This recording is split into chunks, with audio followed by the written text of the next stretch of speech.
కొన్ని విషయాల్ని ఓపెన్‌గా చెప్పేయడం జగన్‌కి సుతరాము ఇష్టముండదు. మాటలకు భిన్నంగా చేతుల్లో చేసి చూపిస్తారు. ఈ వాదనకు బలం చేకూరేలా ఆయన చేతులు ఆయన 5 ఏళ్ల ప్రభుత్వంలో కొట్టొచ్చినట్టుగా కనిపించాయి.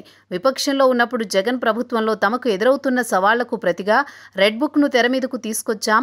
టీడీపీ ముఖ్య నేత నారా లోకేష్ ఇంతకు ఆ రెడ్ బుక్‌లో ఏముంది, ఎవరి పేర్లున్నాయన్నది ఇప్పటివరకు బయటకు రాలేదు.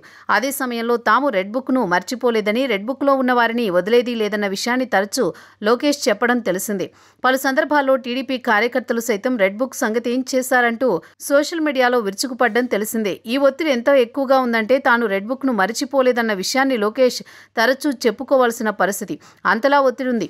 ఇవన్నీ చూసిన జగన్ తన ప్రభుత్వంలో ఎవరిని టార్గెట్ చేస్తున్న విషయాన్ని చెబుతున్నది లేదు. ఆయన తరచూ 2.0 గురించే చెబుతున్నారు. అదెలా ఉంటుందో చెబుతున్నారే తప్పించి వివరాల లోతుల్లోకి వెళ్లడం లేదు. తాజాగా నిర్వహించిన మీడియా భేటీలో మాత్రం ఆయన లోకేష్ రెడ్ బుక్ కు మించిన బ్లూ బుక్ ఒకటి రాస్తున్న విషయాన్ని చెప్పకనే చెప్పినట్టు చెప్పాలి.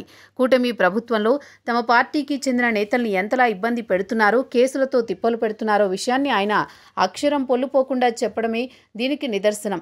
తమ పార్టీ నేతలపై తప్పుడు కేసులు పెడుతున్నారన్న జగన్ అందులో భాగంగా పిన్నెల్లి, ఆళ్ల, నందిగం సురేష్, ఆయన సతీమణి వల్లభనేని వంశీ, జోగి రమేష్ కొడుకు కాకాని గోవర్ధన్ రెడ్డి, కృష్ణమోహన్ అన్న జగన్మోహన్ రెడ్డి సీఎంగా ఉన్నప్పుడు ఓఎస్డీ, ధనుంజయ రెడ్డి, రాజకేశ్ రెడ్డి, బాలాజీ గోవిందప్ప లాంటి వారిపై కేసులు పెట్టడం, కొందరిని అరెస్ట్ చేసి బెయిల్ రాకుండా తిప్పలు పెడుతున్న అంశాలను ఏకరువు పెట్టారు.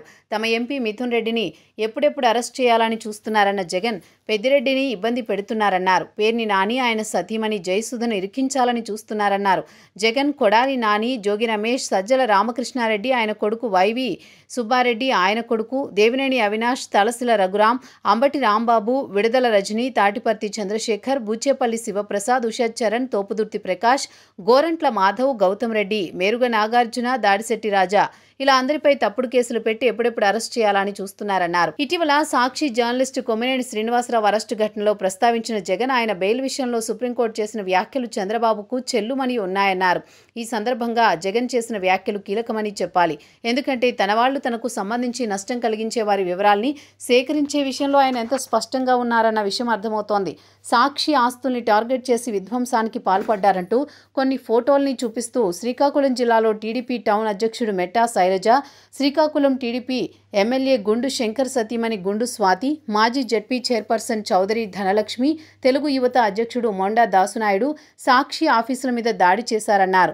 టీడీపీ అధికార ప్రతినిధి కోడూరు బాలసుబ్రహ్మణ్యం, నెల్లూరులో టీడీపీ సిటీ అధ్యక్షురాలు రేవతి, ఏలూరులో టీడీపీ జిల్లా మహిళా విభాగం అధ్యక్షురాలు చింతల వెంకటరమణ తదితరుల పేర్లను చెప్పడం గమనార్హం. ఇదంతా చూస్తే జగన్ చెప్పకనే చెప్పేశారు తాను నోట్ చేస్తున్న పుస్తకం గురించి.